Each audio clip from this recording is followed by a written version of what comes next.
Welcome to On the Couch with Felicia. I'm Felicia, obviously. And I'm going to be having a very candid chat with my brother and friend. Abdul is a long-time friend. We met at the University of Oxford. We're classmates at the University of Oxford when we're doing our masters in software and system security. And I always say, Abdul is the quiet one, while I'm the talkative. I think you're getting that wrong, right? I think I'm the noisy one now. Yeah, you are. I think I've rubbed off. Now I keep quiet for you to talk. So, a bit of a background. Abdul is the founder, CEO of Cycom Integrated Solutions, a massive cybersecurity company. Now, it's a cybersecurity company with a touch of research, with a touch of your MSSPs. Well, right? MSSP. Yeah. MSSPs. And Abdul's Cycom powers a lot of organizations, both in Europe and in Africa. We're looking at Asia as well. And Asia as well. Yeah. So now on the couch with Felicia, when I thought about what it would be like, technology has taken it's really strong hold in our everyday life, right? And of course, technology will not work on its own. It needs people. But the truth of the matter is that the path into technology is rarely a straightforward path. And what On the Couch with Felicia, this particular program, is to talk about career positioning for people. In the real sense of it, we're going to be touching on, the reality on ground, and be touching on experiences that, we've had on our journey. And so it's really a good thing that I have you, who have been part of my own journey, on the couch for us to talk about real things. So what do you think? Yeah, you've been part of my journey as well. So it's a two-way thing, to be honest. Well, thank you for bringing me down here. And it is my pleasure, really. And thank you. So I'll go straight to your question, really, in regards to the path to, getting into tech. Yeah. So tech, what is tech itself, right? People just like, tech is... it has different dimensions. You can look at AI, cybersecurity, even business analysis, depending on the project you're working on, even as a project manager, right? So there are different dimensions into, around tech. And I usually say this, how do you get there? How do you become that tech person? First, I would say our current university systems, they've gotten it wrong. Wow, that's a very strong statement to make. Yeah, they're getting it wrong because what we are doing at the moment in universities, we're doing more of like 60-70% theory, and the practicals like 30% to support. Yeah. But I think it should be the other way. Yeah. It should be like 60% practicals, yes, and get the theory like 35% or 30%. This will help our existing, talent, going through universities, and, catch them young. And by the time they get to that position where they are finishing university, they will be ripe to get into the industry. Yeah. They will be like, moving into tech. Yes. We'll have that pipeline of people getting into tech. There is no confusion about it. Do you understand? Yeah. So, but let's fast forward, let's come back to reality. What's happening in reality right now is we have people that have gone and studied computer science, cybersecurity, project management in university at master's level. Yeah. But they can't really fit into the current tech landscape because they don't have those hands-on. They have to go back and do those trainings. So I will always advise the way to get into tech properly is to go and get your hands dirty. Yes. Do those, get your hands, do the hands-on experience, not just go and learn it theoretically. Yeah. It's not all about certifications as well. Yeah, exactly. So learn it theoretically, yes. Do the hands-on. Yes. Right? Ensure especially for cybersecurity guys, I'll say have your cybersecurity lab, do some SOC labs. If you're into digital forensic, do some labs around the pen tests. There are a lot of free resources out there. Or, well, as you know, Cycom can just trade you for that. Right? So, that is the way to get in. And once you prepare yourself, and I always say this, preparation, right? When preparation meets opportunity, that's when success happens. Yeah, exactly. So you go for an interview today, and they ask you a question just a little bit outside what you're even there for, and you're able to just talk about it. Yeah. And that might just be it. Do you think there's a mindset restructuring or repositioning for? Definitely. Yes. Because what you okay, I know you just went straight to talk about universities. Yep. And in this part of the world, there are some people that you and I have worked with that have not even seen the four walls of university, and they are damn good with their job. Yes. I know where you're going. The apprenticeship system, which the government is doing, is a very good initiative, right? And that's something we should embrace. So that's talking about the hands-on we're talking about as well. Because there are a lot of people that don't really like to dig themselves into deep reading of books and writing long paragraphs that they will never use later, right? They prefer to go in there, see the way it works, right? Do it, get the hands-on done, and just write a report on what they've done. Yes. Straight up. And you've learned it, and you can go in anywhere and reproduce it. That's what the apprenticeship system does. And you can see from what you're saying, I've had bosses that never went to universities, whereby they're doing fantastic. They're like the brains of the company. Exactly, yeah. Right, and this is all because, they've done it real life. They've actually got their hands dirty in it. Yeah. Another thing that actually I've seen work out there are people who, you can see someone who has started on the shop floor of maybe somewhere like Next, and then find themselves working behind the till, find themselves working with the logistics systems, then find themselves now going into maybe an internal upgrading. I know it's a very long journey, but you see some people who, and then there are some people that in the office, they will say, this particular person knows this system in and out. We can't do without this person. And the person has been working on that system for the past how many years, So why I'm using this as an example is to show the essence of this hands-on applicability side of things. Now, another thing I want to actually go into, catching them young. What's your take? What's your take on, bringing this opportunity and this information, creating awareness, even right from primary school? On that, as you know, I'm sure you asked that question because I'm a strong advocate. And you've been on the journey with us as well.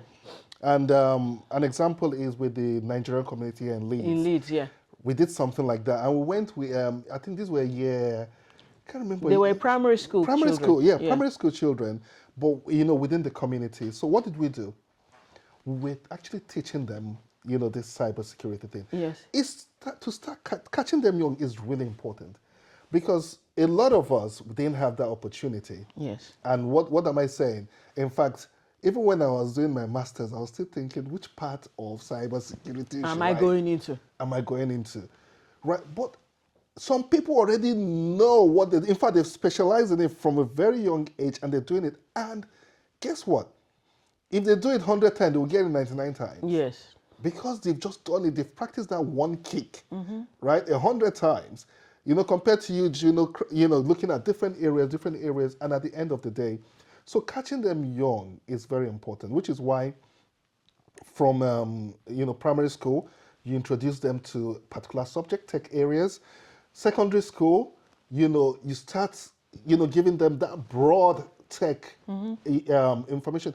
In fact, the current education system does not work. At the moment, it doesn't work. That's a very good... it doesn't translate. I tell you, it doesn't translate into what the real... want to be. Yeah, the real economy, what the needs are. It doesn't.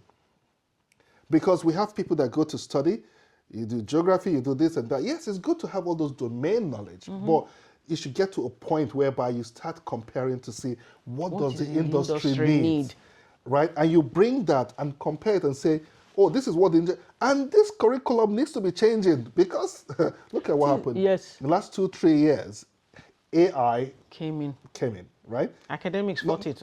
AI has been there since the 50s, wherever it is. But I'm just talking about the applicability. And the fact that it is available to everybody is what changed the game. That's what changed the game. And now, if you're not talking AI, look at what happened with Meta. Yeah. 30,000 people have been sacked, right? Yes. These are not people, these people that are sacked, these are like the cream, the top people. A lot of them have been sacked because what? AI has taken a lot of jobs. We like it or not. But just going back to your, question, is it about catching them young? Yeah. Yeah, it is important for us to get people, and it's still the hands-on. Yeah. In fact, sorry, just to add this, I feel we should all go back.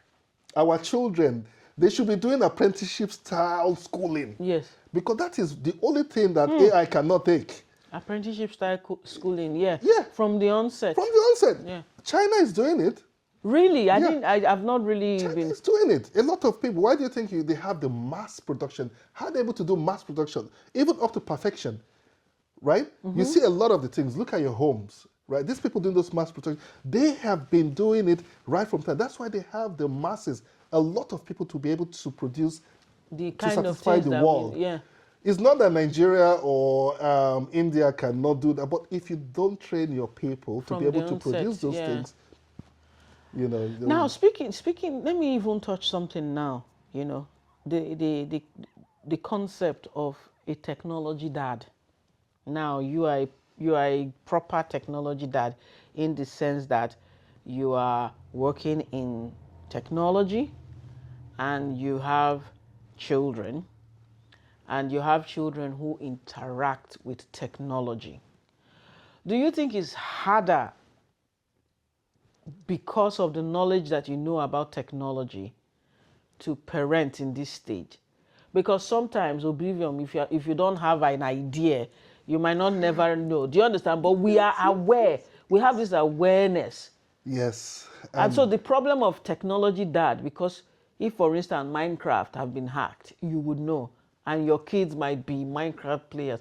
Do you think it's more difficult? Honestly, I think you've just said it. It is more difficult for people like us because my son, he's 12 years old. He wants to download Snapchat. And I'm like, you ain't going on Snapchat at this age. You have a phone, you have WhatsApp already, you can get your friends, but Snapchat, no. Because I know what, the exposure you could get on Snapchat. Those are kind of, that's the part I'm even looking at, is social media, the ethic, there's no control. There's, the control on there is very, very limited. So children can go in there and be exposed to anything.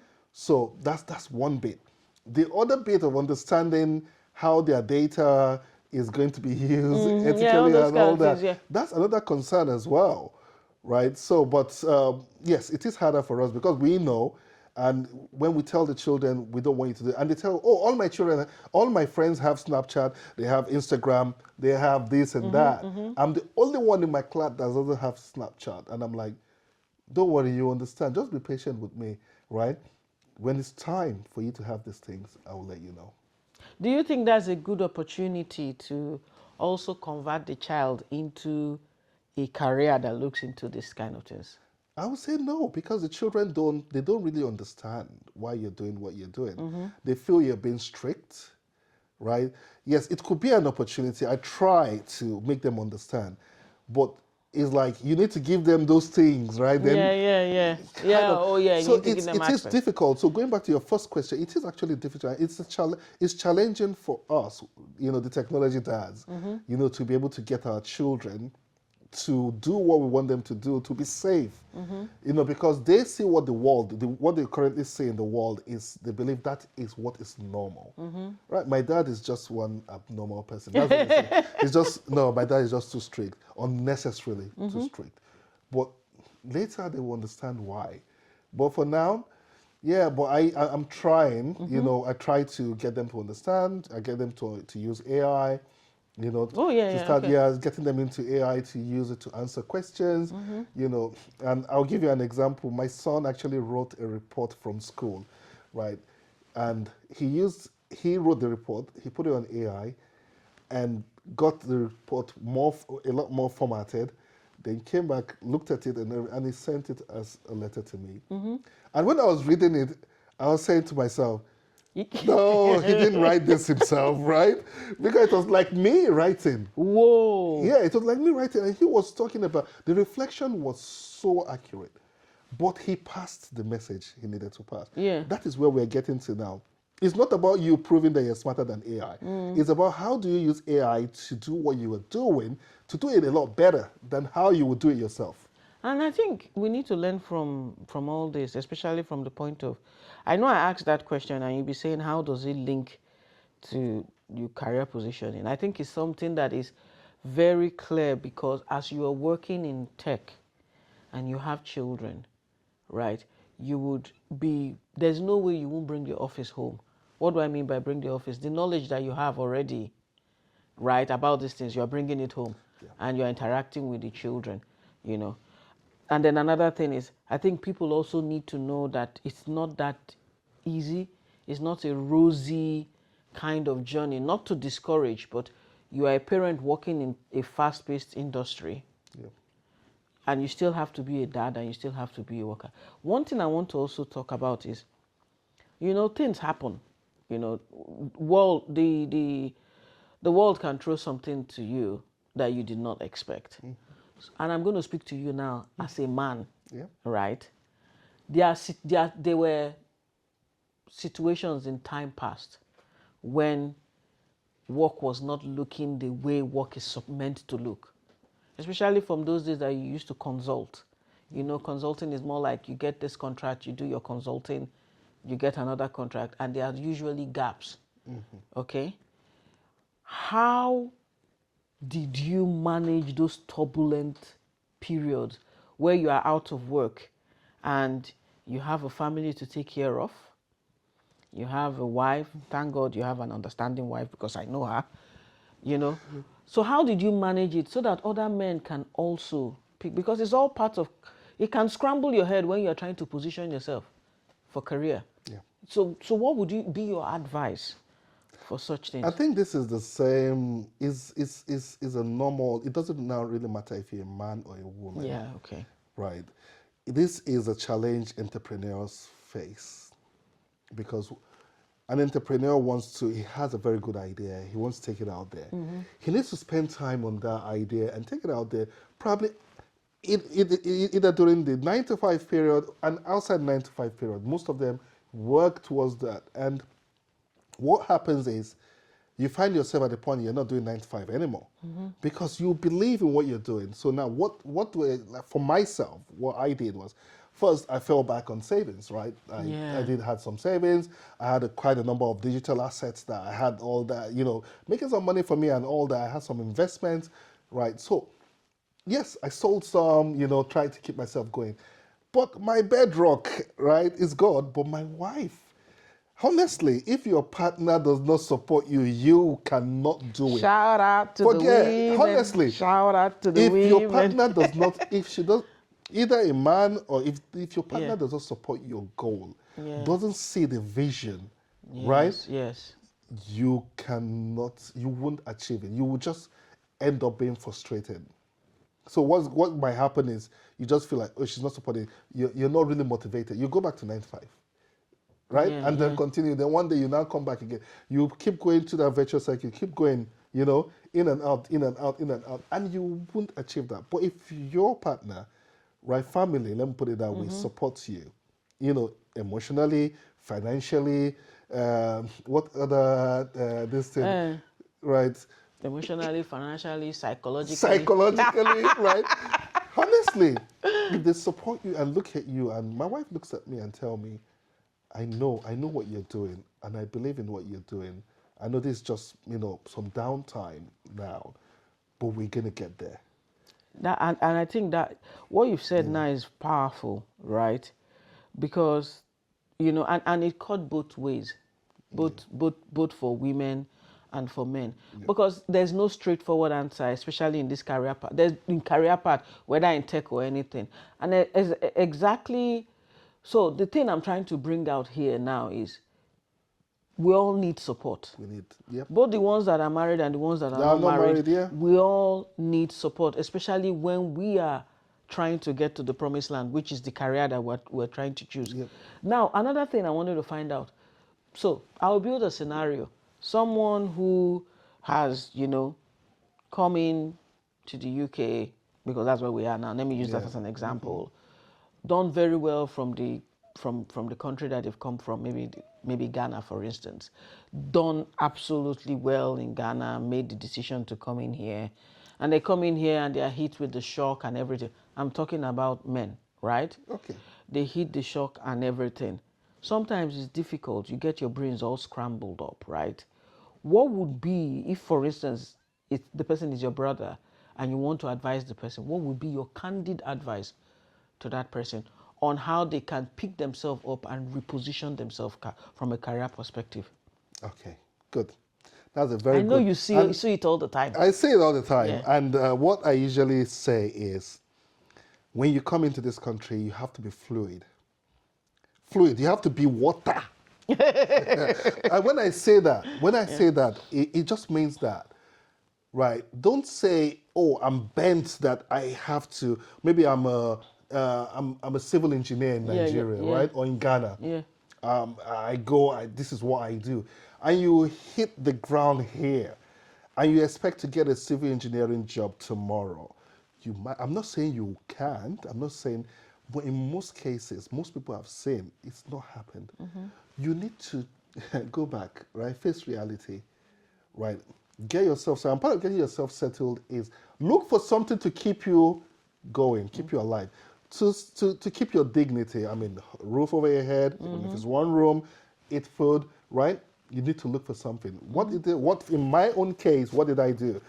When I was in Nigeria, I was a database administrator. I was a network administrator. I used to be a trainer. I was doing well. I was a trainer and a DBA with this company called National Institute of Information Technology, NIT. I think a lot of us know that. Yeah.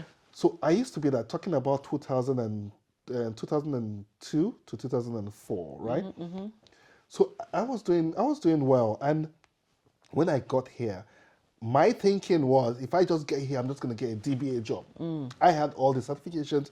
I had the experience, right? I could run databases. That time we write databases. If you're going to install Oracle or Linux, you use codes, right? I knew all the command lines to write everything. I'm serious, right?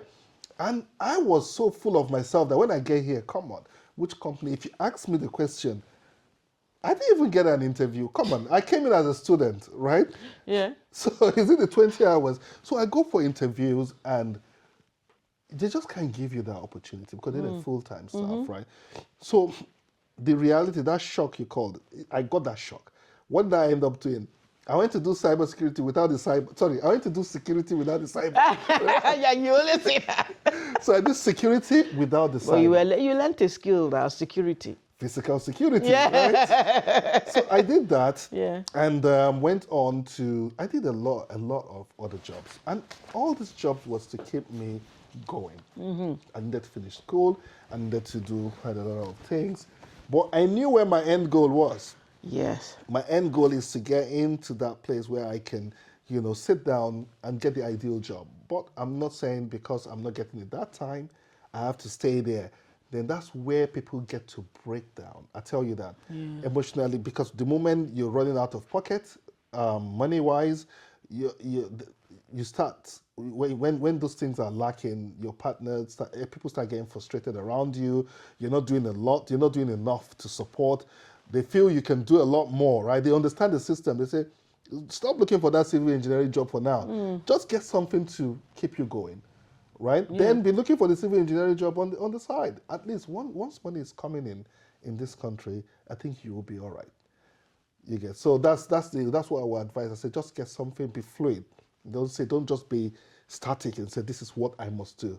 Yes, it's good to be determined. Yeah, yeah. But that determination, you have to be wise. Yeah. Right? Be determined that I'm going to get the job, but you need to draw a roadmap towards getting that job. Yeah. Which was the things, you know, that you have to do. There is a sequential flow. This thing, I think is quite key. When we're looking at career positioning, there's this framework that I discovered, I built, and I said I use it each time I want to maybe talk to any of my mentees and everything. First of all, identifying what it is that you can do, not the industry yet. What are the things that you like? What are the things that when they wake you up at night, you are up and running with it? Then you now do like a mapping. Okay, this particular thing that I'm very good in, like if for instance you're good in communicating, right? Writing reports and everything. This particular thing that I'm good in, okay, what is my background? Where have I worked, right? And for instance, if you're coming from a non-tech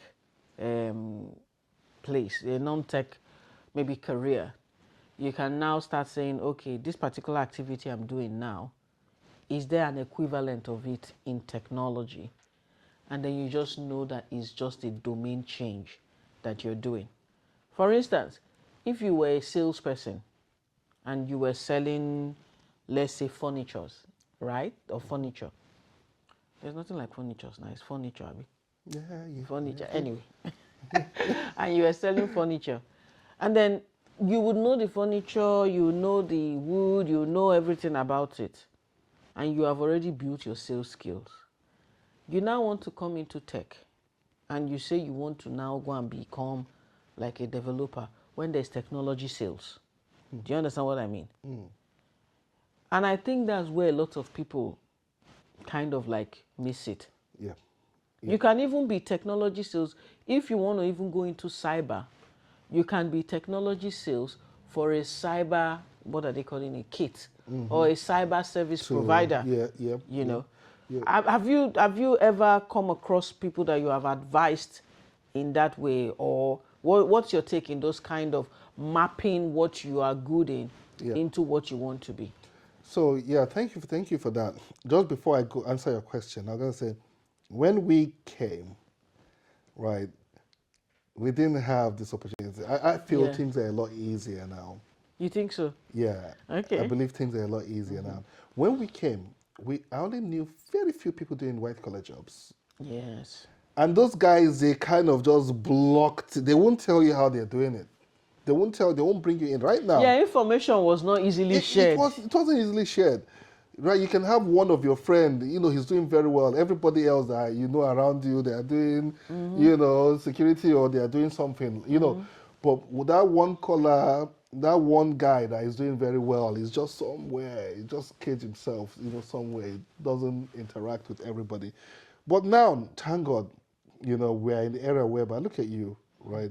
You're doing very well, and you know, almost everybody you know around you, right? They're doing white collar jobs. Everybody is doing well. Very intelligent people. Yeah. But that time we didn't have that. So, what am I going to say? Which means that we have a lot more opportunities now. Yeah. A lot of places people can go into.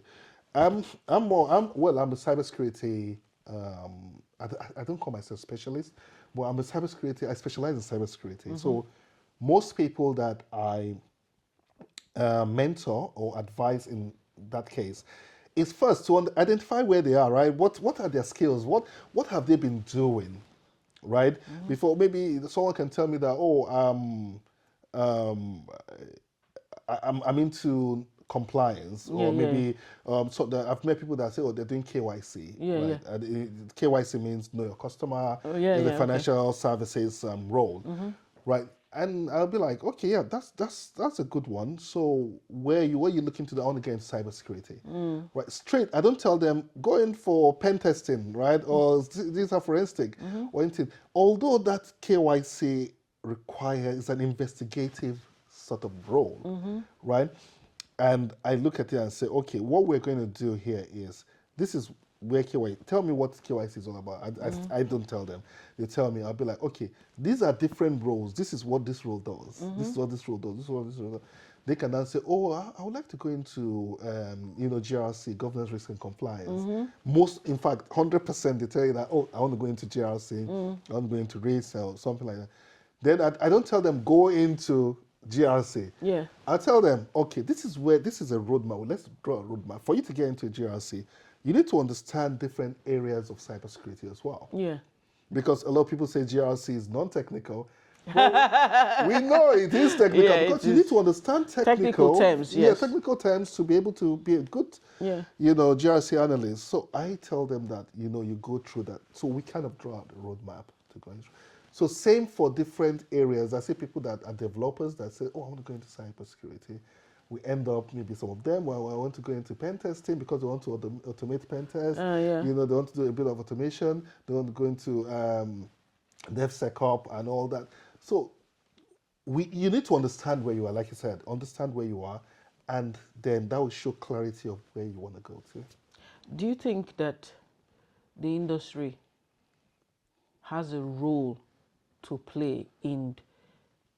I feel, I have my own philosophy that the industry sometimes tighten that door and make it difficult for people to come into the industry, right? Chicken and the egg. Honestly, right? well, I just feel, so let's face it, you've seen all those job adverts where they say an associate data analyst or an associate, security is more ridiculous. And then they say you have to have 5 years experience in, where are they going to get it when they are? So do you think the industry needs to do more around this, it's not career path? It's not really the problem of the industry. Yes, it's the industry, but it's more of the recruiters. The recruiters, a lot of organizations outsource this recruitment. You're calling names now. You're calling names. You're pointing the finger now. Yeah. No, yeah. Right? They use templates now, so yeah. Exactly. So the recruiters just look at it and say, for example, they say we need a junior cybersecurity analyst, certification CISSP, right?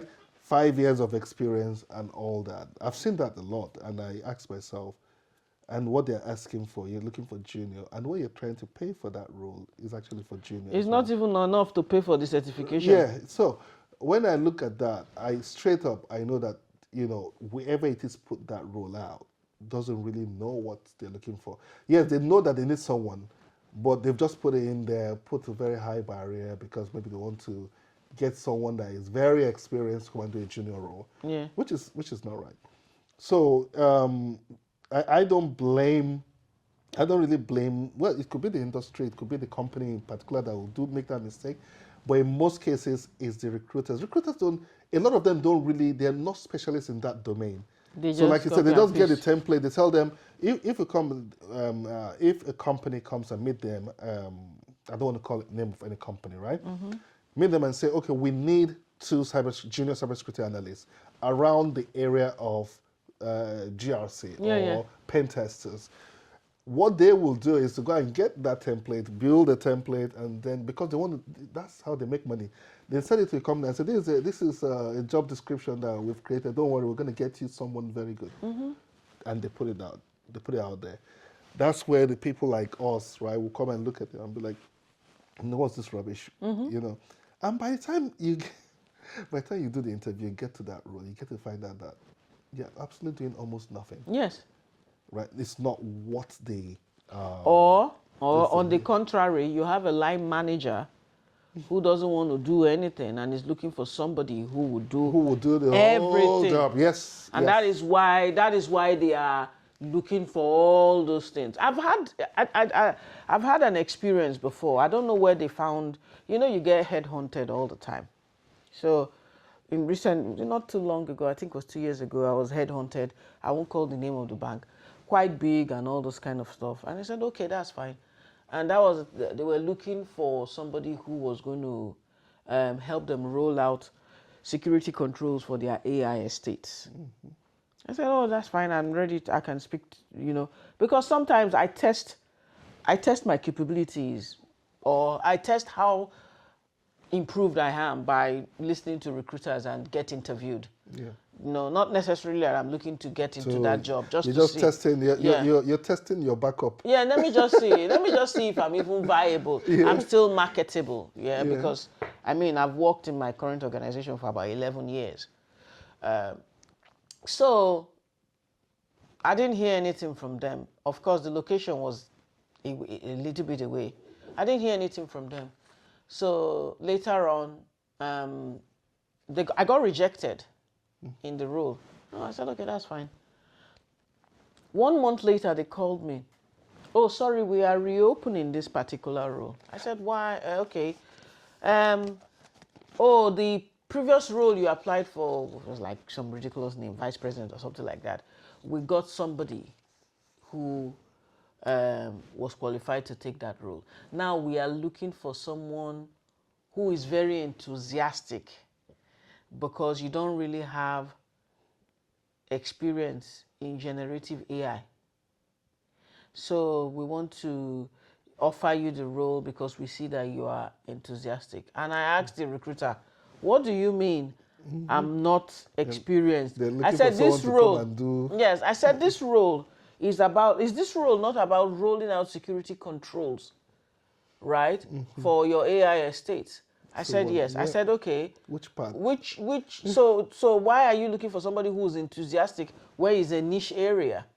Oh, that the recruiter didn't know how to continue. Yeah. Then he now said, oh yeah, I'm just looking at your CV now. Oh, that's fine. I'm quite surprised, because this role is £27,000 per annum. For real? Yes. And I just said, my God. okay, that's when I now brought out GDPR article, whatever, right to be deleted. Please, can you delete my details? And forget. GDPR. Forget me, delete it. Don't ever remember me again. I now invoked my right to be forgotten. I don't remember.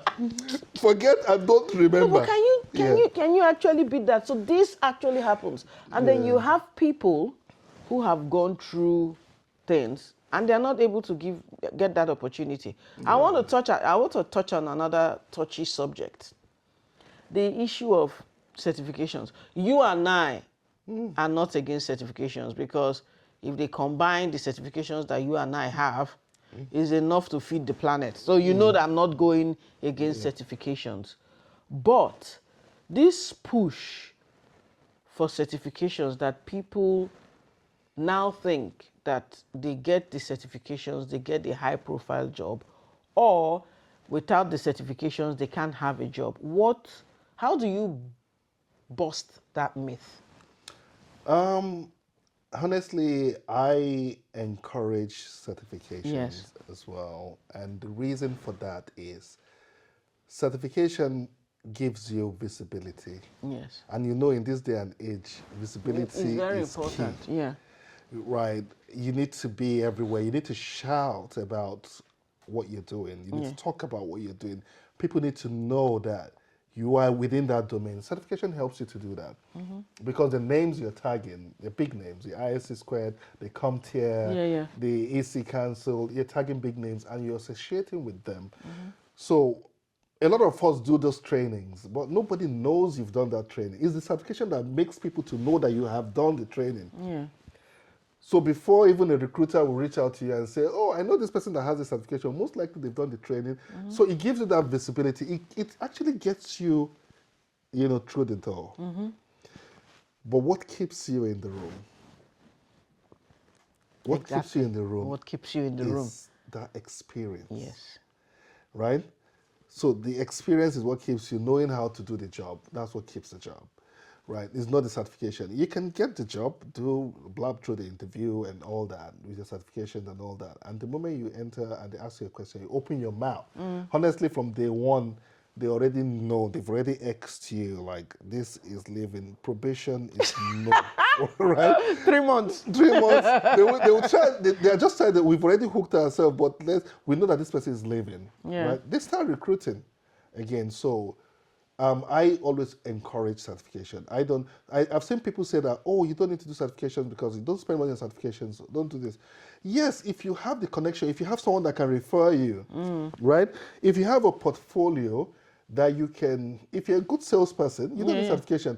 You just go approach people, tell them what you do, show them what you do, show them your portfolio, and they'll give you a job, right? Yeah. But how many of us can do that? It's certification that helps us to do that. Like, And I try to go on LinkedIn when I see people pass certification. That's one thing I always try to ensure that, I put my mark on. I like or put congratulations because they've put in effort. Effort, yes. Right, and it says a lot. It gives you discipline, to be honest. Yeah. I worked in the civil service for a very long time before going into private sector. One of the things that they encourage is certifications. And it gives you discipline because it's all best practices put into training. Yeah. But where I kind of like take a step back to say, people rally around, do the certification, just read it like how it is theoretical. And then leave it like that. They pass. Because people can pass exams. And they leave it like that. But applicability now becomes a huge problem. I'm going to touch on another subject because career positioning is not only read, whatever, program, position yourself. Attitude at work. Attitude at work. What triggers it? Yeah. Attitude, how do we, career positioning is how you carry yourself also when you are already in the door. What's your take on how people should act and behave at work? I always say this, right? When you get into any job, when you get your job, right, and you go in, please understand the culture. Understand the culture of that organization. If you don't, you will fail. Yes. Profile people, profile your stakeholders. Exactly. When I say profile them, go look at who they are, understand who they are.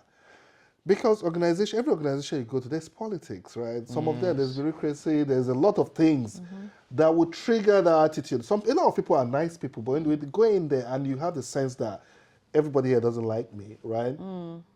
They just don't like me because for any reason, that attitude comes out, you just be like, I don't care as well. I probably don't. But once you understand the politics within the organization, you survive. Why do you think some people, they say the terrible managers are the ones that stay longest in organizations, right? Because they have nowhere to go. Nowhere to go. And they keep playing the politics, marking territories, right? So, but what I will always say is that you that is coming in, you need your job and all that. I'm not saying go and kiss wherever I need to even be very careful because I've been a manager for 11 years. I hope you're not terrible.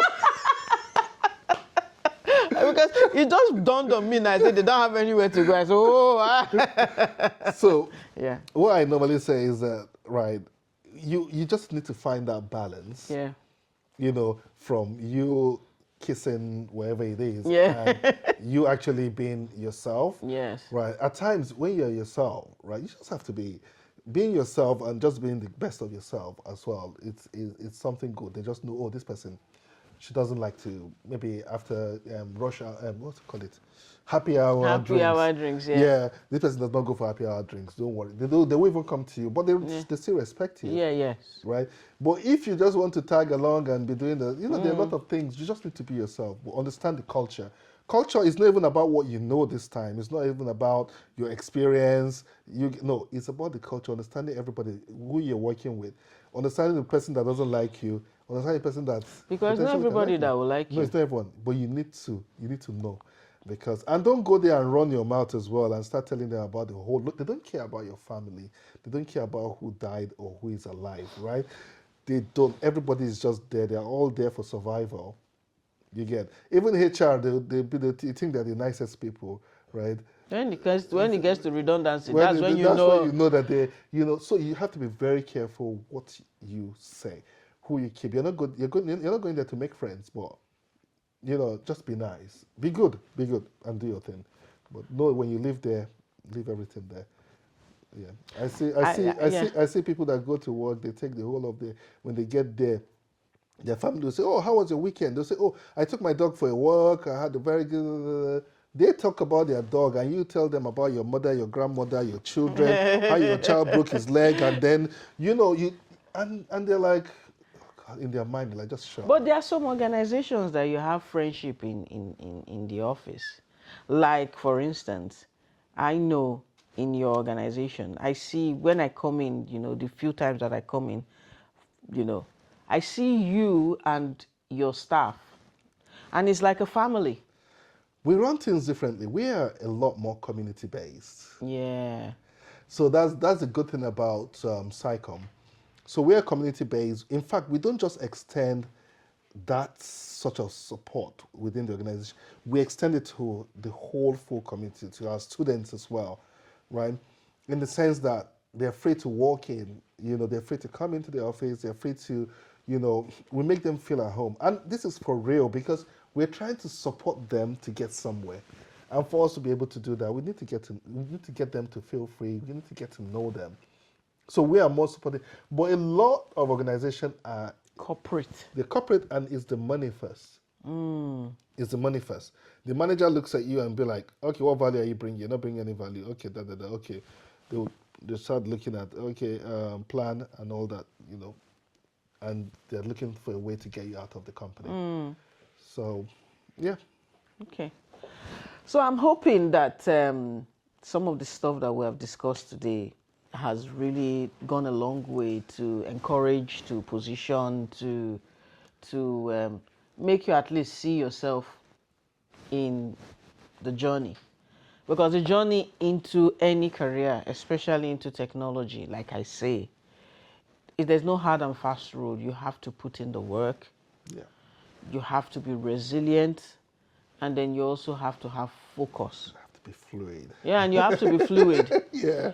Because also, yeah, so I'm just hoping that our viewers here are actually gaining from the conversation. Because I also want it to be very real. We are being very, very real in everything that we're talking about. So I hope that they're actually gaining something so far. One thing that I want to also, dive into, okay? When people are changing their careers, right? Sometimes you can be in a current role and there is no opportunity to go to the next role. There are other avenues to make yourself relevant outside. What would be your top 2 to recommend to people to say you can do this and do this even while you are still, okay, you are mid-level manager, and you know that you look at your organization, it's a bit difficult to go to the next level. Yeah. What would be your top 2 tips for such a person? There's no direct answer to that, but this is what I usually tell people. I find people that tell me that this is where I don't see anywhere I can go beyond this. I don't want to call roles now because, and what I usually tell them is, anything you do, and I say this, I want everyone to keep this, wherever you find yourself today, what you're doing is a building block to where you want to go to. So it's either you grow in that one place or it's either you grow horizontally, it's either you grow vertically, horizontal, vertical, horizontal. So when you're growing horizontal, you're growing in one place, right? In one particular company. When you go vertical, right? It means that, when you're going vertical, you're going in one company. Yeah. The moment you're going horizontal, it means that you're switching lanes, right? To rebuild, to continue going vertically, yeah. So there's no one way, like you want to go straight. The people that learn the most are the people that have that zigzag. They call it up and down, right? So when you find someone that has gotten to that mid-manager and feel, oh, they can't get this thing, they look at what they've learned, they build on it. Like what we were saying. Yeah. Build on what you've learned and look at another area. Either add something on. An example is, let me call a role, a project manager. Right? A project manager is very good at his project management, and I'm really bored. I'm just doing digital transformation project and all that. I really want to go in something. I say, well, just learn another domain. Exactly. And then apply your project management to it. Exactly. So learn cybersecurity. Now go into AI. Start running AI projects, right? It gets more interesting, right? Yes, you're still a project manager. Okay, what? Now, I don't want to just be vertical. I want to go horizontal. I want to go vertical now. So learning those domains, that's you going horizontal. Yeah. Right?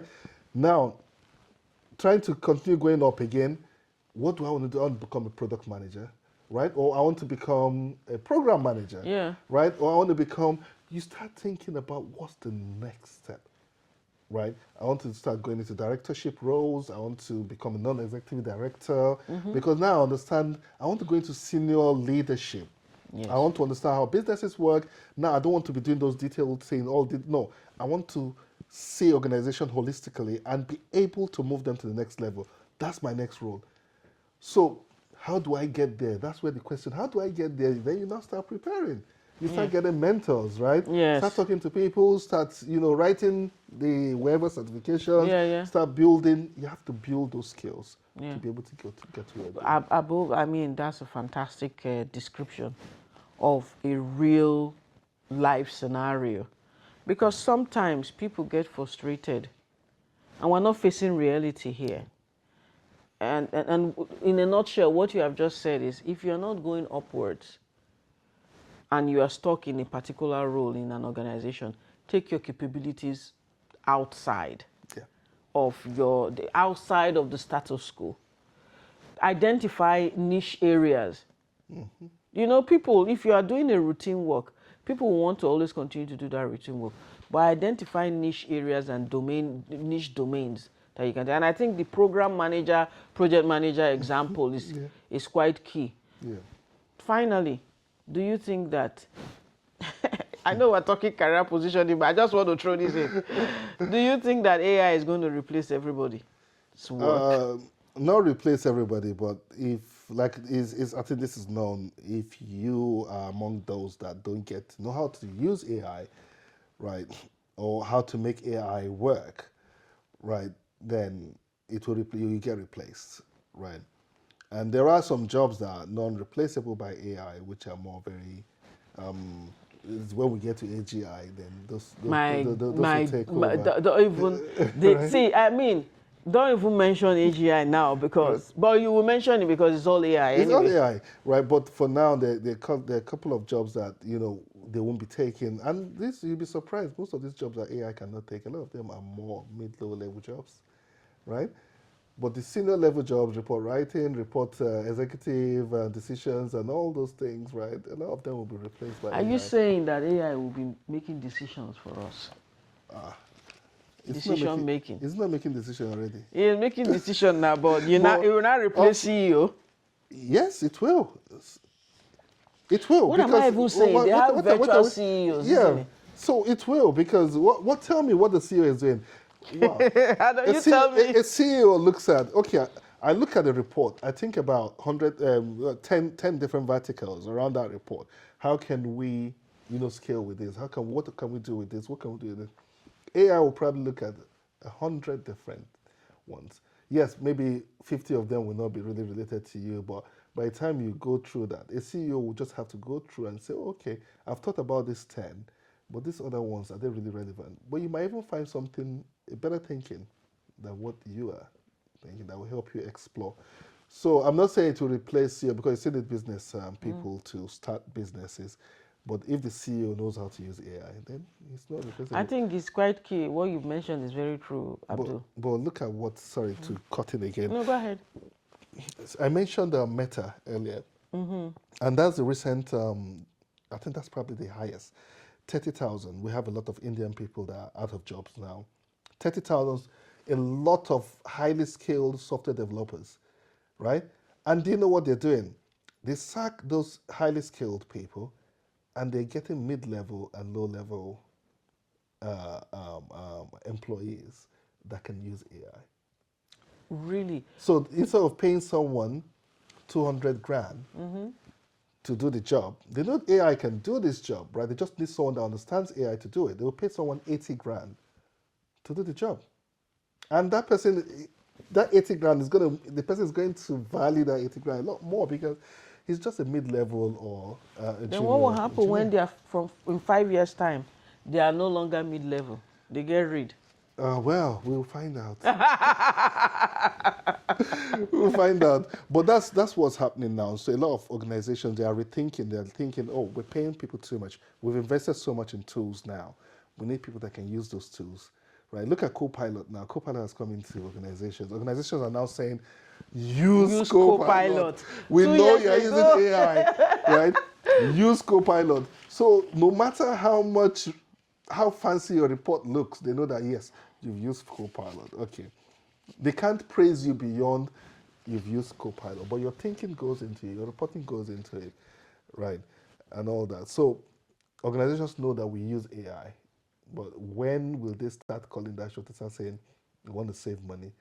And we're in big trouble. Is AI, I think a good question would be, is AI a good thing or a bad thing? That's going to be another podcast. Right? If AI is a good thing or a bad thing, I'm going to bring you back and bring some other place.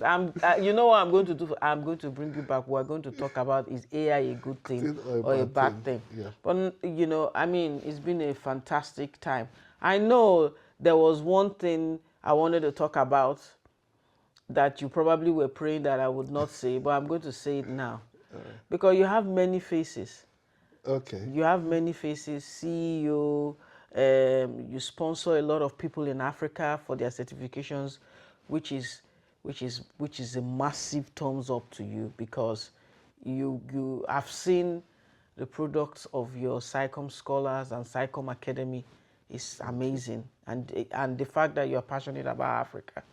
But apart from that, you are a researcher, an academic researcher. How did that happen, bro? Life, I think... you never stop. No, you don't stop. Life, I think it's the moment you stop, it's like you're dead. I don't know how people do it, right? And I look for the next challenge, right? And I look for something that scares me, right? And one of them was the PhD. Oh, my God. And you were one of the people that actually pushed me into going into this. But I would say, I always look at it to say, my PhD is around, it's something that could be commercialized. It's going to be a product. So it's around adaptive AI intrusion detection systems in cyber vehicular networks. So which means the likes of your Teslas, right? How do you protect your Tesla? Where do you have that? How do you detect the threat before it even gets there? Before it even happens. So you detect it, and the mitigation bit, where that's my research is not looking at that, but at least we're able to detect it before it gets there. So which is what we're looking at, I'm looking at. And you know, it's because it's AI, adaptive AI. So which means that it keeps adapting. So it's not like the threat it sees today, it's going to learn from that and look at 100 type of those kind of threats that could happen. And before it even happens, right, it stops them. So which means we're looking at safer cars, safer UAVs, unmanned aerial vehicles, you know, in the future. So those are the kind of challenges, those are the kind of things that drive me. Honestly, you are like a model tech dad, entrepreneur, researcher, and inspiration to a lot Felicia, of don't people. break my head. I just want to say, you know, I mean, it's been a fantastic time having you, and I like the genuineness of our conversation, because we need to bring this, keep it real. You know how it is. We have to keep it real. So Abdul, thank you so much for your time. So guys and ladies and the whole community that is watching this, I'm really grateful for you being with us to the very end. I hope you've learned a thing or two. For me, I'll leave you with this, and something that I always say: if something pisses you off, do something about it.